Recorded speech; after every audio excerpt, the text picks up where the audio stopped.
না, কোনো কিছু দরকার না, তবে তোর সাথে জরুরি কথা আছে, আমার সাথে আয়। এই বলে সাগরের আম্মু সাগরকে নিয়ে চলে গেল তার রুমে।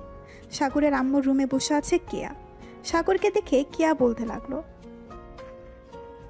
এদিকে আয় হাদারাম। আপু, তুমি আমাকে হাদারাম বলে ডাকো কেন? আমি কি এমন করেছি যে তুমি আমাকে হাদারাম বলে ডাকো? ডাকবো না তো কি করব? তুই সকালে এটা কি করছিস বলতো? মোহনা তোর বউ, সে যা ইচ্ছা তাই করবে তোর সাথে। এটা কি তুই বাড়ির সবাইকে গিয়ে বলবি নাকি? বলবো না তো কি করব? মোহনা আপু আমার সাথে এমন করে কেন? আমি তো পিচ্ছি মানুষ, আমার সাথে এমন না করলেও পারবে। আমাকে জড়িয়ে ধরে আষ্টে পিষ্টে তারপর লিপকিস করে, এই করে সেই করে।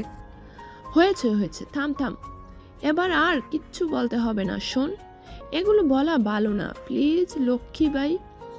আমার আর কখনো এগুলো কাউকে বলবি না, বাড়ির মানুষ বা বাইরের মানুষ হোক, কাউকে বলার দরকার নেই। তোদের দুজনের ব্যাপার, তোরা দুজনে মিটমাট করবি। তোর বউ মোহনা তোর বউ, সে যা ইচ্ছে তাই করবে তোর সাথে। মোহনা যেটা বলবে সেটাই শুনবি তুই, ঠিক আছে? ঠিক আছে, তাই শুনবো, তবে আমাকে মারতে বারণ করবে।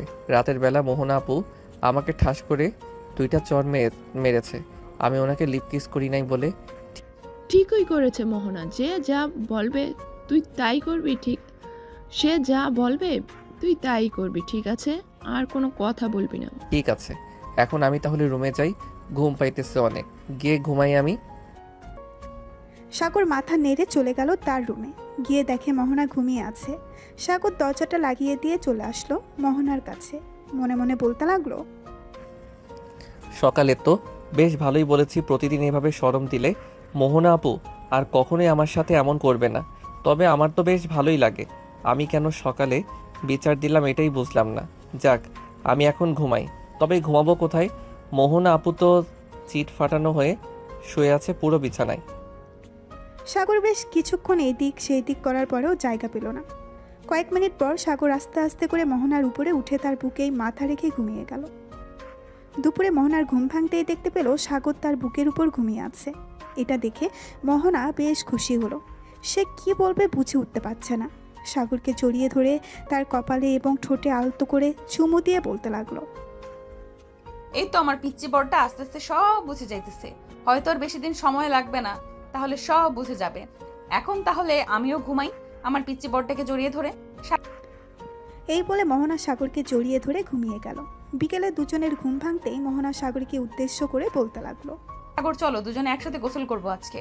না, আমি আপনার সাথে গোসল করব না, আপনি আবার আমার টুনটুনি ধরে টানাটানি করবেন। না, আর কিছু করব না, তবে আমি যেভাবে বলবো তুই যদি এইভাবে করতে পারিস তাহলে তোর জন্য গিফট আছে। গিফট? কি গিফট বলো? আমি গিফটের জন্য সব কিছু করতে পারি, এমন কি তোমার গোপন কথাও কাউকে বলবো না। সত্যি কথা তো, নাকি তুই আবার মিথ্যা বলতেছিস আমার কাছে? একদম 100% সত্যি কথা, এটা আমি কাউকে কিছু বলবো না, তুমি একদম শিওর হয়ে থাকতে পারো। ঠিক আছে, তাহলে এক কাজ কর, আগে দুজন গোসল করে নেই, পরে খাওয়া দাওয়া করে তোর জন্য একটা গিফট দিব। ঠিক আছে, চলো তাহলে গোসল করে নেই দুজন। এই বলে সাগর আর মোহনা চলে গেল গোসল করতে। গোসলখানায় প্রবেশ করতেই মোহনা দরজাটা লাগিয়ে দিল। দরজা লাগিয়ে আস্তে আস্তে করে মোহনা তার জামা কাপড় খুলে ফেলল।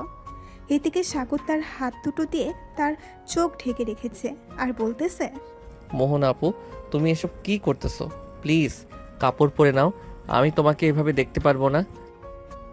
এই পিচ্ছি, আমি তোর বউ, সো আমাকেই দেখতে হবে, অন্য কাউকে না। চোখ থেকে হাত সরা বলতেছি। না, আমার শরম করতেছে, আমি হাত সরাবো না। ঠিক আছে, তোর হাত সরাতে হবে না, এইদিকে আয়, গোসল করিয়ে দিই তোকে।